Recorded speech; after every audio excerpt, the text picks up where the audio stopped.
তো আমি প্রোগ্রাম থেকে নেমেই সবাই 2 কিলোমিটার যাই বার হয়েছি, পুলিশ গাড়ির সামনে এসে একদম নেমে হঠাৎ করে দিলে বলে বিশাল লোক ভেবেই বলছে হ্যাঁ দাঁড়া কি হয়েছে, কোথায় যাবে, বাড়ি, কোথায় গেছিলে, এখানে প্রোগ্রাম ছিল, এই কার্ড দেখি আধার কার্ড দেখি। মানে আমাদের জঙ্গি প্রমাণ করার জন্য যা কিছু করা সব কিছু করছে। যদি একটা কোনো কিছু গাড়িতে ভিতরে টস টস মারছে, আমরা কি ওইসব মেশিন গান, আমরা ছুরি তরবারি কাঁচি চিরুনি বোম এসব নিয়ে ঘুরি নাকি? কি বল বলছেন না কেন?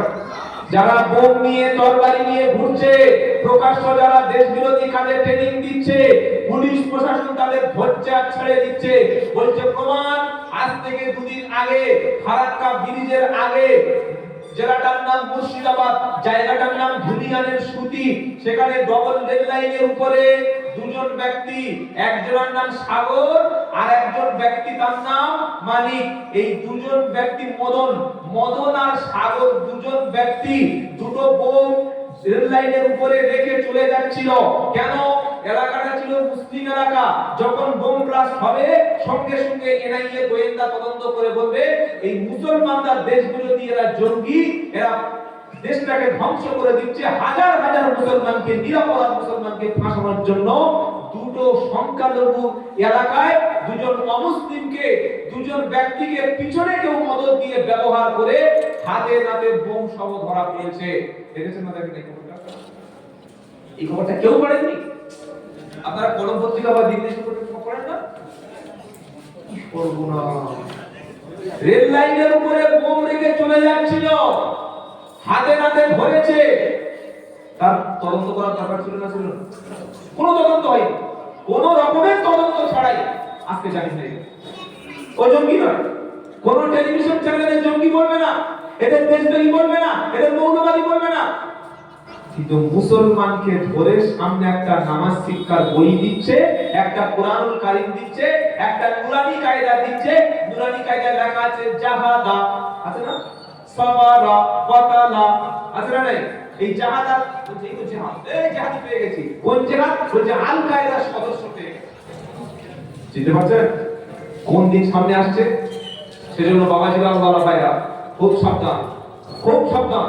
আমাদের দেশকে রক্ষা করার জন্য এই জঙ্গি নামক নাটক শুরু করেছে। প্রথমে নাটকটা শুরু হয়েছিল আরজি কর দিয়ে, মিডিয়ার কাজ মাতিয়ে রাখা। আরজি কর 2 মাস চললো, লোক আর খাচ্ছে না। এবার বাংলাদেশটা দিল, বাংলাদেশ দেখছে লোক খাচ্ছে না, এবার জঙ্গি নাটক শুরু হয়ে গেছে। কি শুনছেন আপনারা? এজন্য এই সমস্ত খবর 100-র মধ্যে 100টাই মিথ্যা খবর, এটা বিশ্বাস করবেন না। আর নিরীহ মানুষদেরকে ফাঁসানোর জন্য এই কাজ তারা দিনরাত করে যাচ্ছে। সেই যুগের মানুষেরা, ইনতাকিয়া শহরের লোকেরা সূরা ইয়াসিনের ব্যাখ্যায় তারা কি বলল? লা ইল্লাম তানতাহু লানারজুমান্নাকুম ওয়া লা ইয়ামাসসান্নাকুম মিন্না আযাবুন আলীম। তারা বলল, হে তিনজন নবী, তোমরা যদি আল্লাহর বাণী প্রচার থেকে নিজেরা না দূরত্ব করো, নিজেরা যদি বিরত না থাকো, যদি তোমরা আল্লাহর কথা যদি বলা বন্ধ না করো, আমরা পাথর মারতে মারতে তোমাদেরকে হত্যা করে দেব, আমরা কঠিন শাস্তির মধ্যে তোমাদেরকে গ্রেফতার করব। দেশের সমস্ত মানুষের দিকে আর 3 জন নবী তো অসহায়, 3 জন নবী তারা কলেমা দাওয়াত দেওয়ার জন্য বিপদে পড়ে গেল। আল্লাহ তাআলা একজন বান্দা ছিল ওই যুগে, ওই ব্যক্তি ছিল ঈমানদার, ওই 3 জন নবীর উপরে ওই ব্যক্তি ঈমান এনেছিল। জোরে বলুন।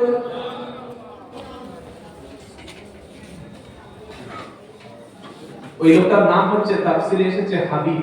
কি নাম বলো? সেটা বলুন বাবা। হাবিব।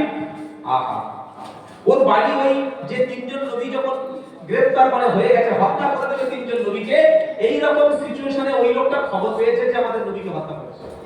আহা, ঈমানের ভালোবাসা কাজ করে। লোকটা কুষ্ঠ রোগী ছিল, আর উনি যে কাজটা করতেন সেটা হচ্ছে ওই রেশমের একটা মানে কাজ করতেন, পেশা, ব্যবসা ছিল, ছোটখাটো রেশমের ব্যবসা। লোকটা দিন ছিল বিশাল ধরনের, যা উপার্জন করতেন, যা টাকা উপার্জন করতেন, তার অর্ধেকের বেশি আল্লাহর জন্য দান করে দিতেন। জোরে বলুন না সুবহানাল্লাহ। যা উপার্জন করতেন দান করে দিতেন, যা করতেন বেশি করতেন। এরকম ভালো মানুষ সমাজে আছে না? কোটি কোটি টাকার মালিক, লক্ষ লক্ষ কোটি টাকার মালিক, মসজিদে দান করার সময় টাকা ঘুরে আছে না? আছে না? নাই মাসের শেষে টেলিভিশনে রিচার্জ করে 3 মাসে শুধু কেবল লাইন দেওয়ার জন্য 700 টাকা। আশ্চর্য হয়ে যাবে। ক্লাবে মাসের শেষে চাঁদা 500 টাকা, ফাংশন অনুষ্ঠান হলে চাঁদা 2000 টাকা, হারাম অনুষ্ঠানে চাঁদা 3000 টাকা, যেখানে প্রয়োজন নাই সেখানে টাকা, আর মসজিদ মাদ্রাসার জন্য যখন যাবেন 20 টাকা। আচ্ছা না, এই জায়গাটা কি কাজে লাগে? আমার কিছু মুসলমান আছে যারা ইনকাম করে শুধু বলে, ও খায় না। আচ্ছা না, ইনকাম করে শুধু বলে বলে শুধু ঘুরে যায়। আল্লাহ বলছে এদের জন্য বড় ক্ষতি আছে। যারা মাল খালি কামাই করে শুধু বলে আর শুধু জমায়, দানও পারে না, খায়ও না, গরিবকে দেয় না, নিজের মায়ের পেটের ভাইটার দেয় না, নিজের বোনকে দাওয়াত করে খাওয়ায় না, নিজের পাড়ায় এতিম মিসকিন দেখে না, এতিম মাদ্রাসা বক্তব্যে সহযোগিতা করে না, নিজের মহল্লার মানুষ না খেয়ে মরছে খবর রাখে না, শুধু জমিয়ে যাচ্ছে। কি আসলে এদের জন্য ধ্বংস কোথায়? ওয়াইলুল লিকুল্লি হুমাযাতিল লুমাযা আল্লাযী জামাআ মালাও ওয়া আদ্দাদা ইয়াহসাবু আন্না মালাহু আখলাদা কাল্লা লা ইউবাদান্না ফিল কি গো হুতামা ওয়া আদরাকা মাল হুতামা। আল্লাহ বলেছে তারা ধ্বংস হবে, তাদের জন্য ধ্বংস কারা? যারা মানুষের সামনে এবং পিছনে নিন্দা করে। আছে না নাই? সামনে বলবে আসসালামু আলাইকুম আর পিছনে বলবে তো হারামি লোক। কার সালাম দিচ্ছি? হ্যাঁ সালাম ভাই কেমন এসেছো, চা খাবেন? সেই লোকটা চা খেয়ে চলে গেছে। সবার সেলিম মনে দিনে ছেলে খবরদার কাদার বিরিদ্ধ আছে না। আর সামনে কি বলবো? আসসালামু আলাইকুম। ভালো আছো? ইমাম সাহেব হুজুর আসসালামু আলাইকুম, একটু পানি পড়া দিন। ছেলে মাথার মুখ দিয়ে দিন। ও হুজুর পেলেই তো পানি পড়া ফুটা ফ্রি, তাই তো নাকি? আর বলছেন না ইমাম সাহেব মানে পানি পড়া তেল পড়াটা ফ্রি। হ্যাঁ, যে ইমাম সাহেব চলে গেল, এটা ইমাম সাহেব কত মোটা হয়, গ্রাম ছিল না এই মহল্লায় খেয়ে গিয়ে ওই গেছে। আগে ইমাম সাহেব মোবাইল ছিল, এখন 20,000 টাকা প্রমাণ করছে। আগে ইমাম সাহেব গাড়ি ছিল, এখন বাইক নিয়ে ঘুরছে আমাদের টাকা। ইমাম সাহেব দ্বারা খালি খাচ্ছে আর ঘুমাচ্ছে, এরকম পিছনে সমালোচনাকারী লোক আছে না? তো আল্লাহ কি বলছে? ওয়াইলুল লিকুল্লি হুমাযাতিল লুমাযা ওয়াইলুল লিকুল্লি হুমাযাতিল লুমাযা। ধ্বংস তাদের জন্য যারা সামনে নিন্দা করে পিছনে নিন্দা করে। আর দ্বিতীয় কাজটা কি করে? আল্লাযী জামাআ মালা ওয়া আদ্দাদা। মাল শুধু জমা করে, মাসে মাসে গণনা করে, টাকা শুধু জমিয়ে যায়, মাসের শেষে বই আপডেট করে মাসে কত হলো, মাত্র 1 লাখ, সামনে মাসে 1.5 লাখ। হালাল হোক আর হারাম হোক টাকার দরকার। লোক আছে না? কন্ট্রাক্টরি করতে গিয়ে 20 কোটি টাকার কাজ 10 কোটি ঝেপে দিয়েছে। আছে না? বলছেন না কেন? রাজনীতি করতে গিয়ে 5 বছর ছিল সদস্য, আগে ছিল মাটির বাড়ি, এখন বলো 3 তলা। আগে খাওয়া হতো না, এখন যে রুমে ঢুকবে এসি। আমাদের বাড়ির কথা বলছি, সব আল্লাহ তাআলা কি বলবেন? 5 বছর কোন রকমে এমএলএ বা ছোটটা পদ পেতে হয়, তার জ্বালায় আর কি যে এমএলএ কেন, এটা পঞ্চায়েত পদ পেয়েছে। আর মানুষ গরিব থেকে গেল। একটা টাকা যদি মানুষের হক আদায়, হক যদি নষ্ট করে, যতগুলো জনগণের সম্পত্তি নষ্ট করছে এই প্রতিনিধিরা, কিয়ামতের দিন সবগুলো মাথায় চাপিয়ে দেবে। মানুষ দেখবে যে কত জিনিসগুলো ছেড়েছে, কত জিনিসগুলো খেয়েছে। অর্থ সহজ নয়, খুব হিসাব দিতে হবে আল্লাহর কাছে। সেজন্য যারা জমিয়েছে আর খরচ করে, মাঝে জমিয়ে যাচ্ছে, আর মাসের শেষে ভাবছে সেই মাসে 1 লাখ হলো না। আল্লাহ কি বলছে? আল্লাযী জামাআ মালা ওয়া আদ্দাদা ইয়াহসাবু আন্না মালাহু আখলাদা। আল্লাহ বলছে ধরে ধরে গোবিন্দ বলছে, কাফেরদের এই সমস্ত যারা সম্পদ জমা করেছে, কি বলছে?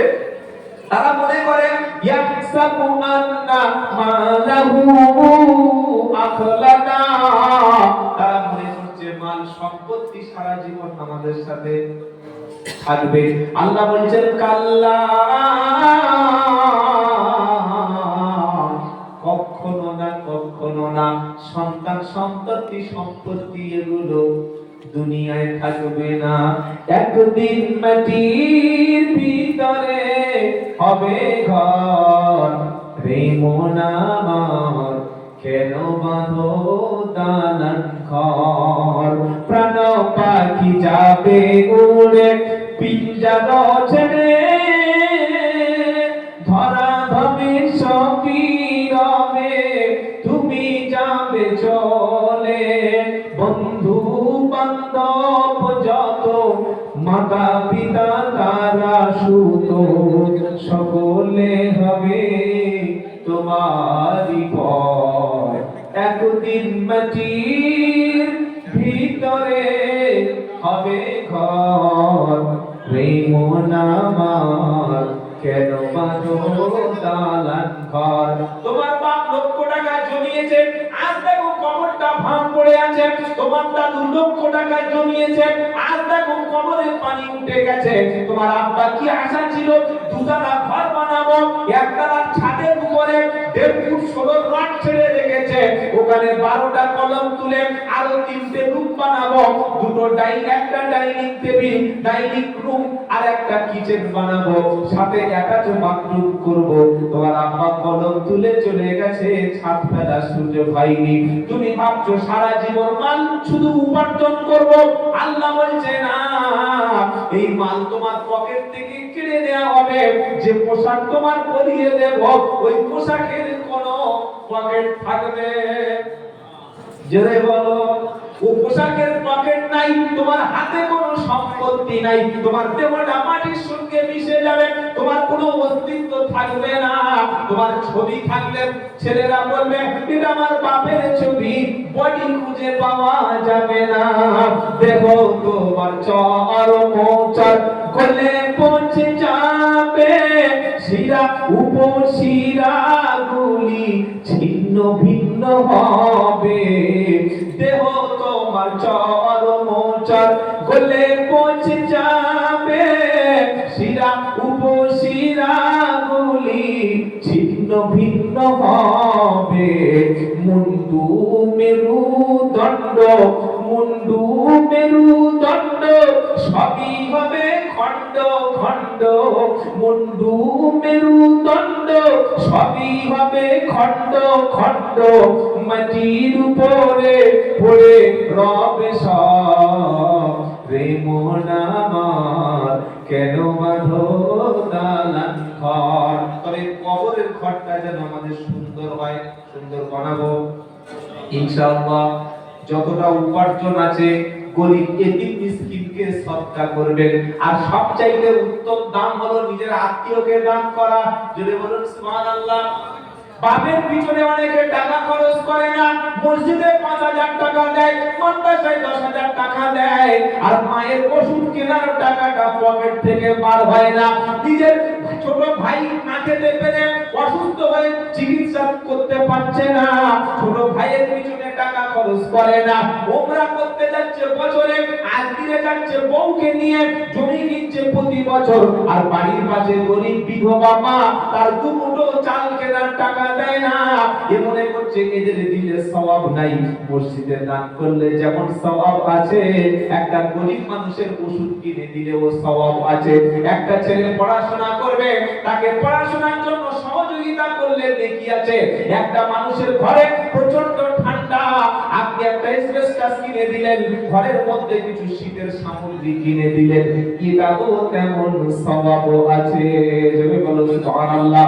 আর প্রতিবেশী সম্পর্কে আল্লাহ পাক জিজ্ঞাসা করবে,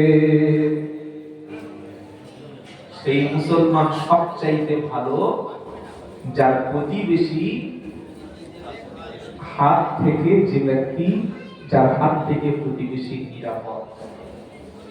আপনি বসে বসে ভাবুন যে আপনার মরণের পরে আপনার ঘরের পাশে যাদের ঘর, আপনার ছাদের পাশে যাদের ঘর আছে, ওরা ছুটে এসে আপনার গোসল কাপড়ের ব্যবস্থা করবে, নাকি ওরা বলবে আলহামদুলিল্লাহ সালাম হয়েছে, ঠিক হয়েছে?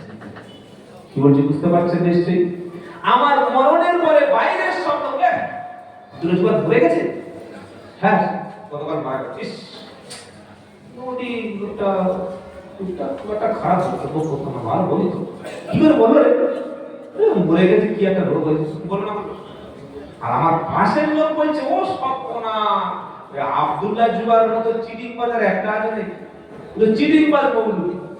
হ্যাঁ ওর পাশের বাড়ির সঙ্গে কি ব্যবহার করে দেন, লোকের রাস্তা আটকে দিয়েছে, লোকের পানি আটকে দিয়েছে, মানুষের কাছে হাত বাঁধলে পয়সা দিত না, লোক না খেয়ে মতো দেখতো না, কোনো দাম আছে? আরে বলছেন না কেন? ওটা আমাকে দিয়ে বললাম, এটা সবাইকে বললাম। আমার এবং আপনার মৃত্যুর পরে আমার প্রতিবেশী যদি আমাকে সার্টিফিকেট দেয়, আমার বিবি যদি আমাকে ভালো স্বামী বলে মেনে নেয়, আমার ছেলে যদি আমাকে ভালো আব্বা বলে সার্টিফাই করে, আমার প্রতিবেশী অমুসলিম হলেও সে যদি বলে আরে মানে লোকটা অন্য ধর্মের লোক ছিল, কিন্তু যখন বিপদে পড়ে গেছি সে আমাকে সাহায্যের হাত বাড়িয়ে দিয়েছে, ভাববেন আপনার মৃত্যুটা হয়েছে ঈমানের উপরে, আপনি জান্নাতি জোরে বলুন সুবহানাল্লাহ। বাবাজিরা আল্লাহ ভাইরা জ্ঞানী জনেরা শুধু মানুষেরা, তো যখন এই তিনজন নবীকে হত্যা করার জন্য দেশের সব মানুষ তৈরি হয়ে গেল, তখন হাবিব নামক ওই গরিব মানুষটা যে সামান্য একটা সেলাইয়ের কাজ করত, রেশম বিক্রি করত, সে লোকটা কুষ্ঠ রোগী ছিল, লোকটা অসুস্থ ছিল, ওই দূর থেকে শুনতে পেয়েছে যে নবীদের উপরে অত্যাচার হচ্ছে, নবীকে হত্যা করবে, ছুটে দৌড়ে চলে আসলো। অসুস্থ লোক কত ধরে আসতে পারবে কি গো, ছুটে চলে এসে তিনজন নবীর সামনে দাঁড়িয়ে গেল, সুবহানাল্লাহ। এবার দাঁড়িয়ে গিয়ে নবীরা যে কথাটা বলেছে এবার উনি বোঝাচ্ছে লোকদের, বলছে এই তিনজন নবী কি বলছিল, বলছে আল্লাহর ইবাদত করো, আল্লাহর কথা মানো, লা ইলাহা ইল্লাল্লাহ বলো, অন্যান্য মাবুদের পূজা তোমরা করো না, এক আল্লাহকে মেনে নাও। বলছে এই কথা বলার জন্য তোমাকে হত্যা করছে। আচ্ছা এই যে কথাটা এই তিনজন নবী বলেছে যে তোমরা জাহান্নামের আগুন থেকে বেঁচে যাও, কলেমা পড়ো, মুসলমান হও, এইটা বলে তোদের কাছে টাকা চেয়েছে, টাকা চেয়েছে? বলছে কই না, পয়সা কই কিছু চাই। বলছে কিছু খেতে চেয়েছে কি? বলছে না তা চাইনি। তোদের কাছে জমি জায়গা চেয়েছে থাকো বলে? বলে না। বলে তোদের কাছে ঘর চেয়েছে থাকার জন্য? বলো না। তাহলে কি চেয়েছে? বলে চাইবে কেন? ওরা নিজেরা খরচ করে কষ্ট করে আমাদেরকে আল্লাহ এবং আল্লাহর দ্বীন ইসলামকে আমাদের কাছে চিনিয়ে দিতে এসেছে। বলছে দেখ যে লোকটা তোদের কাছে কলেমার বাণী নিয়ে এসেছে, দ্বীনের প্রচার করতে এসেছে, কোনো টাকা চাইনি, পয়সা চাইনি, পারিশ্রমিক চাইনি, কোনো পুরস্কার চাইনি, কোনো বিনিময় চাইনি, তাহলে তাদের কথাটা মেনে নে। কি শুনছেন আপনারা? আমি তো আমাকে কিছু না কিছু টাকা দেওয়া হবে, কি দেবে সেটা আল্লাহ জানে, আপনারা জানেন, আমি জানি না, না দিলেও কোনো যায় আসে না। কি গো কিছু না কিছু দেবে, একবার তো কিন্তু খালি ছেড়ে দেবে না। তাহলে আমার আসার পিছনে কিছু একটা স্বার্থ আছে। হ্যাঁ যে কোনো বক্তা আসবে মোটামুটি দেবে একটা কিছু, কি ভাবনা ভাবনা। আর এই যে তিনজন এসছে, হাবিব ছুটে এসে বলছে দেখ যে তিনজন তোদের কাছে কলেমা প্রচার করতে এসেছে আর ইসলামের কথা বলতে এসেছে, এরা তো এই কথা বলে তোদের কাছে কিছু চাইছে না। কি শুনছেন? আমি কিছু বলতে এসেছি কিছু পাবো, আরেকটা বক্তা কিছু বলতে এসেছে কিছু নেবে, কিন্তু যে তিনজন এসেছে এরা তো কিছু নেবে না, তাহলে এদের মেনে তো অসুবিধা কোথায়? যদি বাবা বক্তব্যটা করে কিছু পাওয়া যেত, কিছু খাওয়া যেত, তিনজন নবী বক্তব্য করে তোদের কাছে 5 বিঘে জমি চাইতো, তিনজন তিনটে দোকান চাইতো, তিনটে পুকুর চাইতো, তিনটে ভালো কল চাইতো, তিনটে ভালো গাছ চাইতো, তিনটে বড় বিশাল ফ্যাক্টরি, বড় মার্কেট চাইতো, কিছু চেয়েছে? বলে না। বলে তাহলে চাইনি যখন, তাহলে মানুষের সমস্যা কোথায়? এরা তো একমাত্র আল্লাহর জন্যই কাজ করছে, জোরে বলুন সুবহানাল্লাহ। বলে যদি আমার কথা রাখা আছে তাই বাসনা করছে, শুনুন। ছুটে এসে থেকে হাবিব কেন নবীদেরকে হত্যা করবে, হত্যা করবে তিনি ছুটে এসেছে। কোরআন ওয়াজা কথা বলেন একদম ঘোরদার মানুষের সামনে বলছে, মিন আকসাল মাদিনাতি রাজুলুন ইয়াসা, শহরের এক কিনারা থেকে, ওই এলাকার একটা প্রান্ত থেকে, গ্রামের অন্য একটা সাইড থেকে একজন লোক ছুটে এলো। ওয়াজা আকসা ওয়াজা মিন আকসাল মাদিনাতি রাজুলুন ইয়াসা, একজন ব্যক্তি ছুটে এলো, তার নাম হলো হাবিব। লোকটা ছিল বলে দিয়েছি সব পরিচয়, সূরা ইয়াসিন বলছে ওয়াজা হাবিব আকসাল মাদিনাতি রাজুলুন ইয়াসা, সেই ব্যক্তি দৌড়ে দৌড়ে তিনজন নবীর সামনে চলে এলো। এবার সমস্ত দেশের মানুষদেরকে বলছে কেন তোমরা তাদের কথা মানছো না, তারা তো কোনো স্বার্থের জন্য কলেমা প্রচার করতে আসছে না, তারা খাওয়ার জন্য তোমাদের কাছে দ্বীন প্রচার করছে না, তোমাদের কাছে কোনো বিনিময় চাচ্ছে না। ইত্তাবিউ মাল্লা ইয়াসআলুকুম আজরাও ওয়া হুম মুহতাদুন। ইত্তাবিউ অনুসরণ করো, তোমরা তাদের ইত্তেবা করো, তাদেরকে মেনে নাও, তাদের কথাটা শোনো, তাদের হাতে হাত দাও, তাদের কাছে কলেমা পড়ো, তাদের কাছে তোমরা নিজেদেরকে সঁপে দাও। মাল্লা ইয়াসআলুকুম আজরা, যারা তোমাদের কাছে এই কলেমাটা শুনিয়ে আল্লাহর কথাটা বলে, দ্বীন ইসলামের কথা বলে তোমাদের কাছে কোনো পুরস্কার চায় না। জোরে বলুন। এটা কথা বলবো বাবা, রাগ করবেন না তো? বলবো?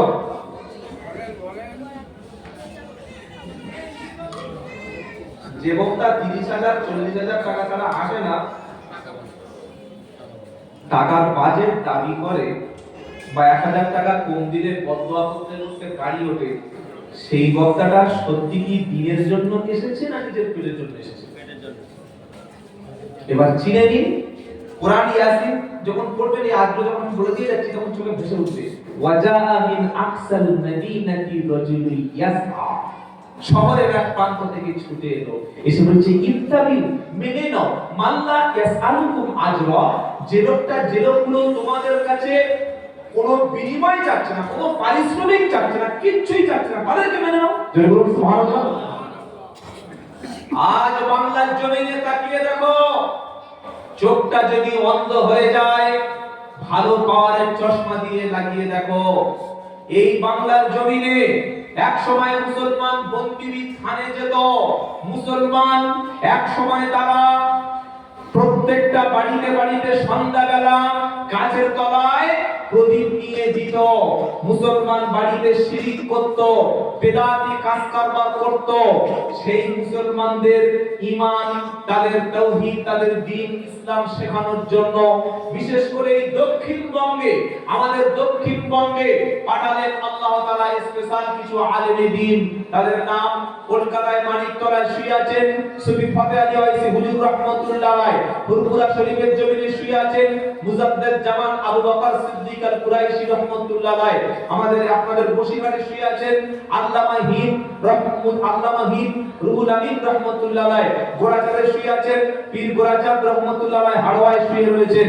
এইভাবে অসংখ্য আল্লাহর হাক্কানি ওলামারা ওলিরা, তারা মানুষের কাছে নিজের টাকা খরচ করে, তখন তো এসি গাড়ি ছিল না, তখন তো দামি দামি ফরচুনার, মার্সিডিজ, বড় বড় স্করপিও ছিল না, তখন ছিল গরুর গাড়ি, আর ছিল ঘোড়ার গাড়ি, খুব বড় জোর হলে পালকি, মাইলের পর মাইল। রাস্তা তখন ভালো ছিল না, পিচের রাস্তা, ওয়ান ওয়ে রাস্তা ছিল না। কোথায় হুগলি থেকে, কোথায় মেদিনীপুর থেকে, কোথায় কলকাতা থেকে, কোথায় বাংলাদেশ থেকে হাক্কানি ওলিরা, হাক্কানি ওলামারা নিজে খেয়ে দিনের পর দিন এসে ওয়াজ নসিহত করে চলে যাওয়ার আগে মসজিদ, মাদ্রাসা, খানকা করে যেত। আর কি করতেন তারা? যেটা ওয়াজ নসিহত করে পেতেন সেটা নিয়ে কিতাব লিখত। কোন ভাষায় লিখতেন? আমাদের বসিরহাট আল্লামা রুহুল আমিন রাহমাতুল্লাহ আলাইহি, বাংলার জমিনে মানুষ শিক্ষা দীক্ষার হার একেবারে পিছিয়ে পড়েছিল, সেটা আমরা বামেদের জামানার শেষ যুগে সাজার কমিটির রিপোর্টে আমরা পরিষ্কার দেখেছি শিক্ষার হাল কেমন। তাই আল্লামা রুহুল আমিন রাহমাতুল্লাহ আলাইহি জাতির হাতে মাতৃভাষায়, বাংলা ভাষায়, মাদার ল্যাঙ্গুয়েজ, মাদার টাং আর বাংলা ভাষায় তিনি অসংখ্য হাজার হাজার কিতাব লিখে মানুষের সামনে চোখ তুলে দিয়ে গিয়েছিলেন, মাদ্রাসা প্রতিষ্ঠা করে গিয়েছিলেন। মাদ্রাসায় আলেম তৈরি হবে, হাফেজ তৈরি হবে, ওলামা তৈরি হবে, তবে আপনার দ্বীন ইসলাম টিকে থাকবে। আজকের সেই জায়গাগুলি বর্তমানে আমাদের দক্ষিণ 24 পরগনা, উত্তর 24 পরগনা, এই সাইডগুলি আমাদের দক্ষিণবঙ্গের সাইড। এক শ্রেণীর আলেম টাকা দাবি না করে, মানুষের কাছে পারিশ্রমিক না চেয়ে, দিনের পর দিন না খেয়ে মানুষের কাছে কোরআন শরীফ পড়ার জন্য, মানুষের কাছে দ্বীন ইসলামের বাণী ছুটে ছুটে ছুটে ছুটে কষ্ট করে পৌঁছে দিচ্ছে। যে টাকাটা জনগণ দিচ্ছে সেই টাকাটাই তারা মাদ্রাসা তৈরি করছে, সেই টাকাটা তারা মসজিদ তৈরি করছে, মহিলা মাদ্রাসা তৈরি করছে, তারা বিভিন্ন স্কুল তৈরি করছে, আর হিংসুকের দল, স্বার্থবাদের দল যারা ভণ্ডামি করে খাচ্ছে, কারো 20,000, কারো 30,000, কারো 40,000, কারো ব্যাংকে ফোন পে করে টাকাটা দিয়ে দিতে হবে। 2 ঘন্টা বক্তব্য করে সমাজের মধ্যে এ কাফের, ও জাহান্নামী, ও রস শোনা যাবে না, ওকে মঞ্চে থাকালে আমরা যাব না, খবরদার, এই সমস্ত কথা করতে করতে 2 ঘন্টা সময় পার করে দিয়ে 30 গুণে নিয়ে চলে যাচ্ছে। না করছে মসজিদ, না করছে মাদ্রাসা, না করছে স্কুল, না করছে হসপিটাল, জনগণের কোনো পাশে দাঁড়াচ্ছে না। এবার আপনাদের চোখটা খুলে দেখে নিতে হবে, কারা এসে মানুষের কাছে দিন প্রচার করে পারিশ্রমিক চাইছে না, টাকা দাবি করছে না, বরং উল্টে মসজিদ মাদ্রাসা করে দিয়ে যাচ্ছে। আর এক শ্রেণীর হাওর বক্তা 2 ঘন্টায় 20,000, 2 ঘন্টায় 30,000, না আছে কোরআনের আয়াত, না আছে নবীর একটা হাদিস, না আছে সাহাবাদের জীবনী, শুধু সুর আর সুর, গজল আর গজল, ভণ্ডামি আর ভণ্ডামি, কাফের আর কাফের। এটা শুনে কষ্ট হলো? আপনারা সাধারণ নাগরিক, সামাজিক ব্যক্তি, আপনারা সোশ্যাল মিডিয়া ব্যবহার করেন, চোখটা এবার খুলে দেখুন, কারা ওয়াজ করে টাকা চাইছে না, কারা মসজিদ করছে, কারা মাদ্রাসা করছে, কারা দ্বীনের জন্য জীবন কুরবানি করছে। তাদের মেনে নেবেন না আমার আব্বা পীর ছিল, আমার আব্বা পীর, আমরা তাদের মানি। তুমি পড়াশোনা করোনি, তোমার পাঞ্জাবি শুরু করেছো, মাথায় টুপি লাগিয়েছো, গলায় সুর আছে, বংশটা খুব ভালো,